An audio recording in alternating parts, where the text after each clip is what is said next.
Guru melakukan doa, absensi, dan apersepsi sebelum memulai pembelajaran. Tujuannya untuk membangun suasana yang kondusif dengan menanamkan nilai religius dan rasa syukur sebelum belajar.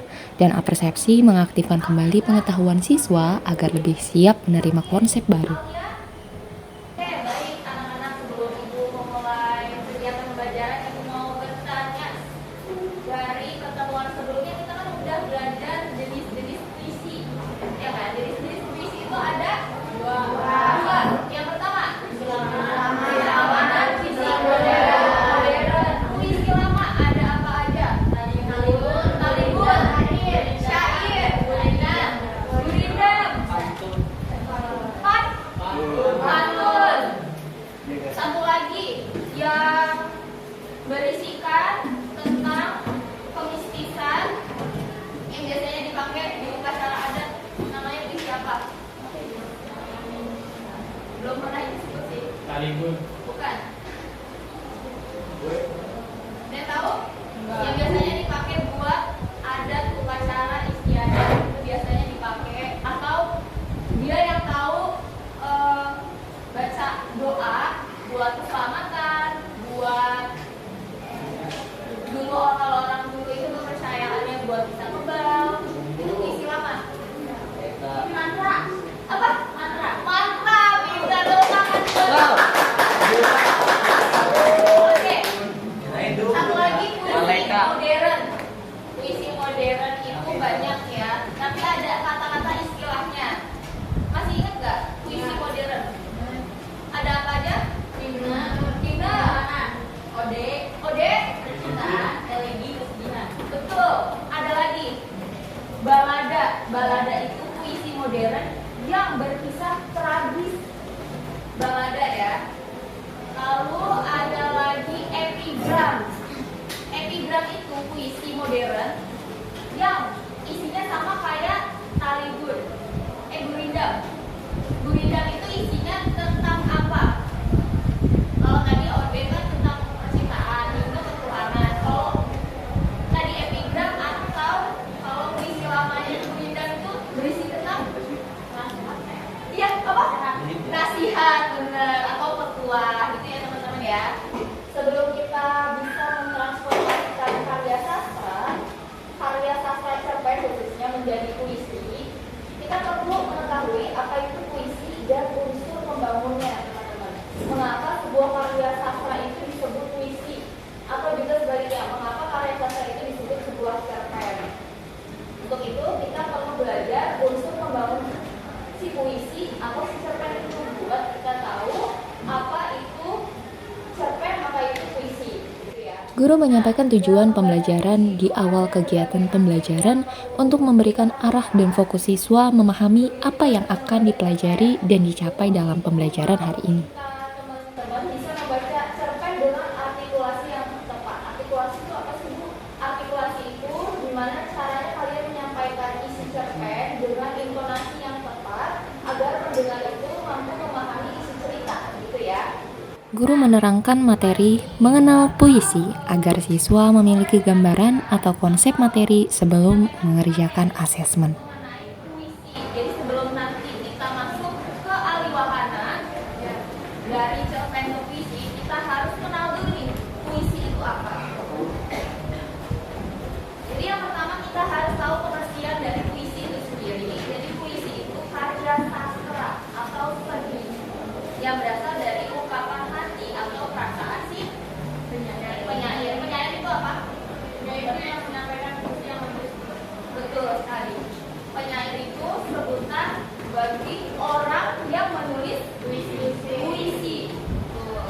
Biasanya menggambarkan keresahan, imajinasinya dia tentang apa yang dia inginkan, kritik mengenai sosial, terus pengalamannya dia tentang kehidupan yang lalu, atau bisa berisi tentang nasihat. Tadi nasihat apa puisi lamanya? Namanya epigram.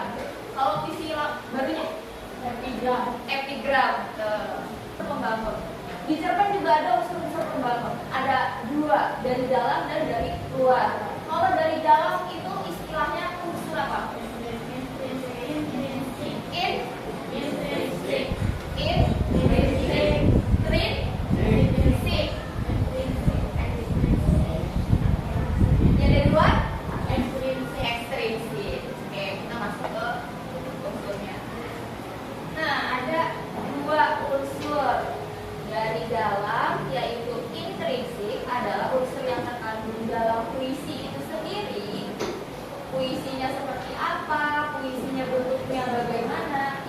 benar-benar dilihat dari puisi itu bentuknya.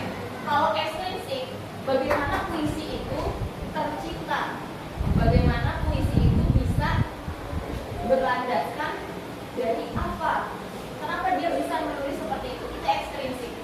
Jadi tidak serta-merta tiba-tiba kamu mau menulis puisi, saya mau tulis puisi karena tugas, atau karena pengalaman saya, atau karena kebencian saya kepada seseorang, atau karena saya menyukai dia dalam diam, misalnya seperti itu ekstrinsik ya teman-teman. Kalau intrinsik itu benar-benar di dalam puisinya, bentuknya seperti apa, isinya seperti apa. Nah, unsur intrinsik di sini ada 7. Yang pertama, tema. Kalau mau bikin puisi itu harus menentukan tema apa yang mau kita tulis. Tema itu pokok pikiran utama dalam puisi, entah itu cinta, entah itu ketuhanan, kritik sosial, dan lain sebagainya. Nah, yang tadi ibu sebutin, ada puisi modern tadi. Puisi modern kan ada ode, terus tentang percintaan, ketuhanan kita, kritik sosial. Ini satir, iya betul, satir. Terus apalagi ada lagi balada, tadi apa? Balada tadi tragis. Oke, ingat-ingat ya, nanti masuk puisi di sini ya. Yang kedua, perasaan atau imaji. Puisi itu dibentuk dari imaji atau perasaan si penyair. Jadi ekspresi perasaan penyair itu dari dia menulis puisi lagi senang kah, lagi sedih, atau dia lagi takut, lagi bahagia, entah itu dia kebahagiaan juga bisa, dan lain sebagainya. Lalu diksi apa? Diksi adalah apa yang menyampaikan gagasan. Ya, diksi itu kalau kalian udah mau apa panjang-panjang, diksi itu pemilihan kata gitu, pemilihan kata.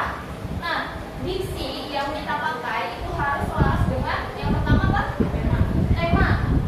Nah, kalau diksinya nggak sesuai dengan tema, puisinya juga tidak dapat nilai estetiknya. Habis itu ada nada dan suasana. Beda ya sama rima. Jadi kalau nada itu bagaimana caranya si pembaca puisi menyampaikan suasana dalam puisi itu. Kalau rima itu pola akhir, biasanya pola akhir yang ada di tiap baris puisi. Nah, nada atau suasana itu biasanya menciptakan efek emosional pada pembaca. Misalnya, efek sedih biasanya ada suara getaran yang membuat pendengarnya itu merasakan efek emosional juga saat mendengarnya. Nanti ibu kasih contoh. Lalu ada majas. Majas itu bahasa figuratif yang memperindah puisi. Yang kemarin ada 4 majas, apa aja?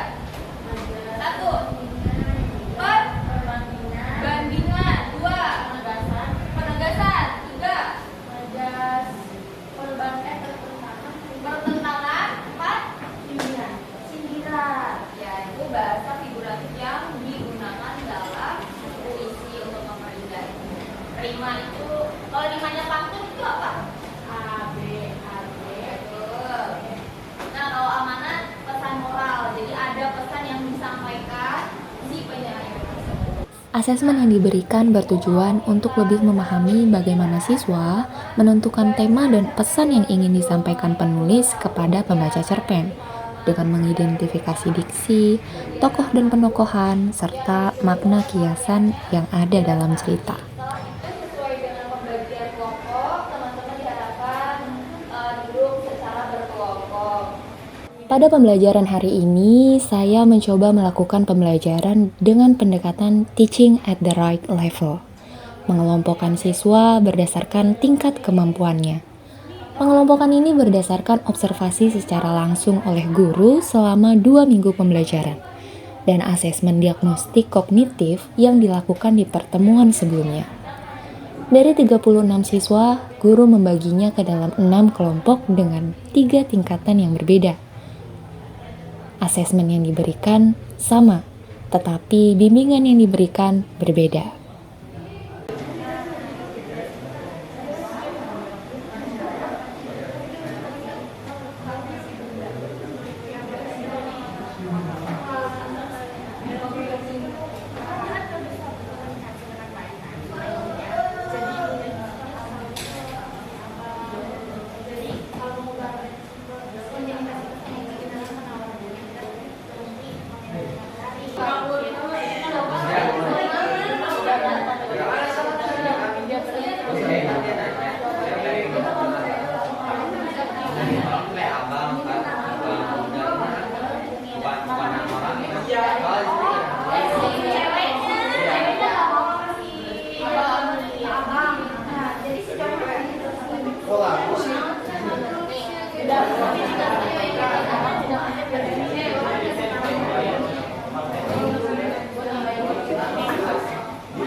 Pada kegiatan 1, siswa perlu melakukan beberapa hal sebagai bahan presentasi.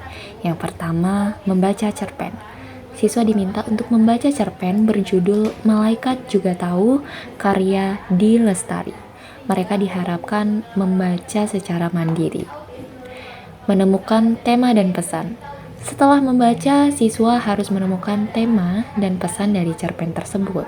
Hal ini termasuk memberi tanda garis bawah pada gagasan-gagasan penting yang terdapat dalam teks.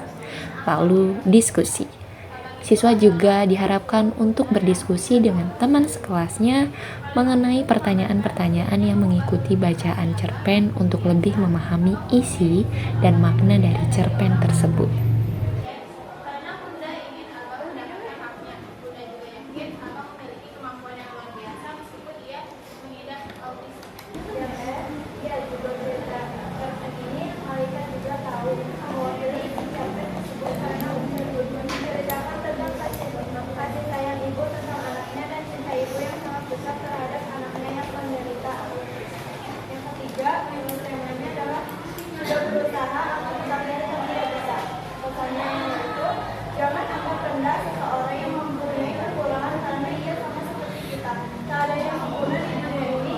Dia punya kekurangan tetapi punya kelebihan, begitu pun kita. Dan harus hormati orang tuamu, kasih sayang darinya akan membuat masa depanmu cerah. Dan semua anak mendapatkan kasih sayang dari orang tua mereka sudah bersyukur. Mantra itu kata-kata atau kalimat yang dipercaya memiliki kekuatan goib. Yang jawab nomor 2 yaitu adalah tokoh Abang adalah anak kedua Bunda. Seseorang yang dimaksud adalah Abang, ia adalah Bunda. Bunda ingin memberikan Abang kesempatan untuk berbahagia dengan menciptakan keadaan yang bahagia. Judul cerita pendek tersebut mewakili isi cerita karena isi cerita menunjukkan tindakan-tindakan Bunda untuk anaknya adalah seorang pengorbanan.